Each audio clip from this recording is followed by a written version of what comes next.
ఖర్జూరాల కన్నా కమ్మాగుంటయంట. లేక లేక నేను ఫోను చేస్తే నువ్వు హల్లో అన్నవంటే బెల్లం బువ్వ కన్నా తీయగుంటదంట. ఎన్నడూ నాడు ఫోను చేసే బాగున్నావన్నవంటే ఏడాది ఎండల్లో ఉంటేనై మోస్తున్న నా బతుకు కష్టాలని పిల్లని చెయ్యి పట్టాలని. నల్లని సీకట్లో ఒకదాన్నే కూసున్న దిక్కులేని పచ్చినయ్యి బావా నువ్వెప్పుడొస్తావని. ఏళ్ళైపోతుండే పిల్ల ఎన్నెలొచ్చింది మన బతుకులా. ఏలైపోతుండే పిల్ల ఏలు వట్టంగా వస్తున్నాగా.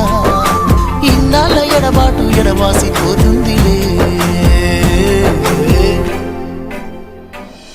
ఈ సీనయ్య గుండున్నదే సినదారా నీ కోసము. ఈ దూరాన్ని చెరుపుతూ తీరాలకు